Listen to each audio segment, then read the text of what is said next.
My name is Adoni, and I dated my sister's killer without knowing. I still feel chills when I think about how close I came to losing my life too. If there's one thing I've learned from this experience, it's that intuition is real. Sometimes your spirit tries to warn you long before your eyes can see danger. But back then, in 2021, I didn't understand the signs. I had just finished my 1-year National Youth Service in Imo State and was relocating back to Lagos to start a new chapter with my family. I boarded a luxurious bus that morning, found my seat, and settled in with my handbag. A few minutes later, I noticed a guy speaking softly to the elderly woman beside me. I wasn't paying attention to what they were discussing until the woman tapped me and asked if I wanted to talk to him. Apparently, he was begging her to swap seats with him, and he was offering 10,000 naira for it. I was shocked. I looked at him properly for the first time. Decent looking, clean, well put together in that tech bro way you see on Instagram. I agreed to the seat swap. He came over, smiled, and introduced himself as Ola. Throughout the trip, we talked like old friends. He said he was from Osun State, based in Lagos, and that he had hotels in Imo. He also said he was into tech. According to him, he had seen me getting down from my cab earlier and prayed we were heading to the same destination. He was smooth, too smooth. When we got to Lagos that night, I saw a black Range Rover waiting for him. He offered to drop me at home, but I declined. He then insisted on waiting until my cab arrived before he drove off. I felt his gesture was kind and sweet. That night was the beginning of everything. For the next few weeks, Ola didn't let me rest. Messages, calls, surprises, he poured attention on me like water. And even though I'm usually the careful type, I won't lie, I liked him too. I love men who pursue me. Before long, I agreed to date him. My family also knew him early because of the way he showered me with attention. But even then, I never got too comfortable. I visited him occasionally, 1 or 2 days at a time. I had salon business to run, ventilation, wig installs and styling, and it was picking up well from my social media promotions. I was not an idle woman he could control with money. Whatever he gave me was out of love, not survival. I sometimes declined his generosity because I never wanted to ever think he could get comfortable insulting me at any point in time in the relationship. As our relationship grew, I met 2 of his closest friends, Bode and Yomi. From the moment I met them, I could tell that there was something off about them. Whenever they were together, the way they spoke to each other felt coded, like they were hiding something, especially from me. One day, I overheard Yomi showing them a picture and saying, "Baba go like this one, oh, see body." The moment I walked in with snacks, they changed the topic immediately. I laughed it off and teased Yomi, asking if his father was looking for a second wife with the way he was describing women. They all gave each other a strange look, then laughed it away. But inside me, something shifted or confirmed my suspicion that these guys might not be genuine. However, I had nothing concrete. Around the 5th month of our relationship, Ola's behavior started changing. He became distant, restless. He complained about losing money in his tech and trading work. Then one day, he said he needed to travel to Osun to see the Baba that taught him the work. He asked me to follow him. I had a strange dream the night before the day we would travel. I saw myself running through a thick bush, being chased by 2 men. The fear in that dream sat in my chest like a stone. So I lied. I told him I was sick and couldn't travel.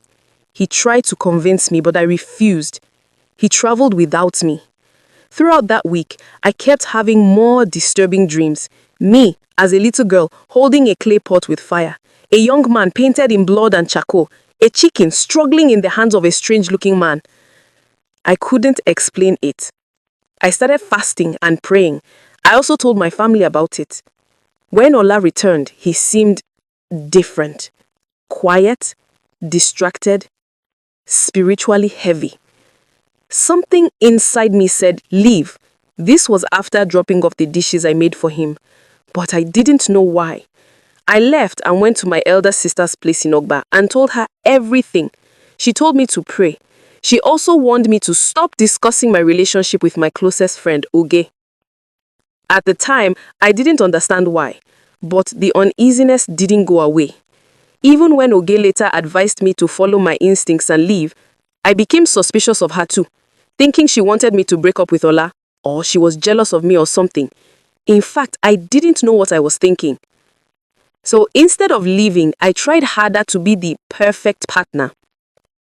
Ola's birthday was coming up in September 29th, so I decided to give him a big house party. So I went to stay with him from Sunday until Thursday just to prepare properly. There was one room in the house I had never entered before, always locked. I asked him to let us use it to store drinks for the party. He refused instantly. He said he had special things in there and didn't want anyone entering. The way he reacted made my skin crawl. I had nothing in mind about that room, but ever since that day, I became suspicious of it. On Tuesday, leading to the Thursday of his birthday, I took his phone to get pictures for souvenirs and to invite more of his contacts to the party. He gave me his phone because he knew that I wasn't the type of lady who poked into other people's business, especially his business, if I didn't need to. While scrolling through his gallery, I saw strange images. A small clay pot, fetish items, photos of many ladies. Some of them looked like teenagers. I froze. At first, I thought he had been cheating on me. I kept my cool because in my mind, I was done with the guy and would leave the house as soon as I gave him his phone. But for some reason, I clicked another folder, and that's when I saw it. A young woman with identical features of my dad. In fact, she was a female replica of my father, just younger. My heart stopped. I took a photo with my own phone. Before I could look further, Ola walked in and collected the phone. I went into the bedroom and packed my bag immediately because I was ready to leave. He started to beg and convince me that whatever I saw was what Yomi or Bode had sent him. I gave him the benefit of doubt because he truly sounded genuine. Moreover, I was looking through what I shouldn't have been looking through. However, from that day, sleep didn't come easily. I kept having this strange awareness, like something wrong was happening in his house. Then I noticed a pattern. Every day around 4 a.m., he woke up. By 4:30, he left the house. By 5:30, he returned. I never questioned this pattern before. I felt he was an early bird. But that Wednesday, I followed him quietly and watched from a distance. I saw him unlock the forbidden room, pick up a cowrie-beaded leather bag, and leave the house. When he returned, he acted like nothing had happened. Thursday came. We held the party. Everyone was happy. Then Ola shocked me. He gifted me a car in front of all his friends. I didn't know how to react. I froze completely. Any plan to leave him disappeared in that moment. But fate was still working. In October, I went back to the photo I captured and sent it to my sisters. Wumi, my eldest sister, called back screaming. It was our stepsister, Omolara, the one who was murdered horribly. The case was still unsolved. The killer, also suspected to be her boyfriend, was still on the run. My heart dropped into my stomach. I asked her, "Do you know the boyfriend she was dating before she died?" She said she didn't know, but heard that he was a Yahoo boy who deceived her. My body went cold. I asked my mom and sisters to help me confirm the identity of the boyfriend. Something in me was pointing to Ola as her then boyfriend, but I needed to be sure. A week after the birthday, Yumi asked me to meet him at a bar. He said they were planning a surprise for Ola and needed my help. He begged me not to mention it to Ola. But when I got to the bar, Ola called me, which I considered a funny coincidence. He asked, "Where are you?" I told him I was still in phase 1, not far from the house. I also mentioned the bar. Yomi told me he was on his way. I sat with Yomi. We ordered drinks. We talked briefly. Then everything went dark. I was conscious but trapped inside my body. I heard Yomi arguing with Ola. "You use my babe. Why this one is special? Ola Baba, forget that thing. I need them urgently." Were they referring to me? That was what I was asking myself. Moreover, I didn't know when Ola arrived. It felt like I was skipping moments. My heart dropped. It was then that it dawned on me that I was drugged. I remember my phone kept ringing. When she didn't answer, she started calling Ola. He lied and said I was sleeping at his place. She said she was heading to his place to pick me up. Ola carried me into his car. then into the house. I heard my sister shouting, Adoni, Adoni, where is my sister? Adoni.